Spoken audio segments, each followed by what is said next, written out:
সনাতন ধর্মের মন্দির পাহারা দিচ্ছেন কওমি মাদ্রাসার মুসলমান ছাত্ররা। আমরা কোনো অশান্তি চাই না, এদেশে আমরা শান্তি চাই, ধর্মীয়ভাবে কোনোভাবে আঘাত না আনে।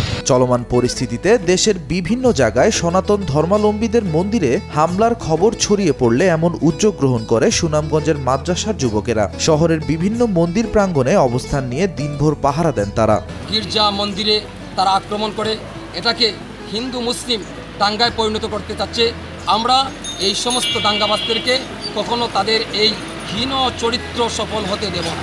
6 আগস্ট ফজরের নামাজের পর থেকে বিভিন্ন কওমি মাদ্রাসার ছাত্ররা জেলার 12টি উপজেলায় বিভিন্ন মন্দির প্রাঙ্গণে এসে জড়ো হয়। পুরো জেলার সকল মন্দিরে আমাদের মাদ্রাসার ছাত্রের পক্ষ থেকে আমরা নিরাপত্তার জন্য যতটুকু চেষ্টা করে আমরা পাহারার ব্যবস্থা করেছি।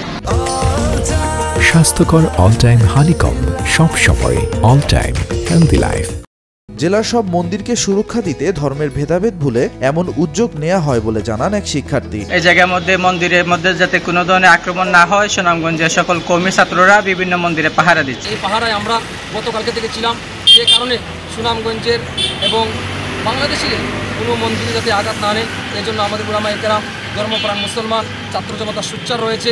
হিন্দু মুসলিম ভাই ভাই, আর ভাইয়েরাই ভাইদের পাশে এসে দাঁড়াবে, তাদের সাহায্যে এগিয়ে আসবে। সুনামগঞ্জের মানুষ সেই ভালোবাসার দায় নিয়ে পাশে থাকায় কৃতজ্ঞতা প্রকাশ করেন স্থানীয় বাসিন্দা নিখিল চন্দ্র। মুসলিম ভাই হল আসুন, তারা আমরা মন্দিরে রক্ষা করতে আসুন, তারা সারা রাজ্যে আস্থা কালকে ডিউটি পর্যায়ক্রমে তারা সবকিছু আমরা সেই প্রশাসন, আমরা সুন্দরভাবে এইটা চাই আমরা।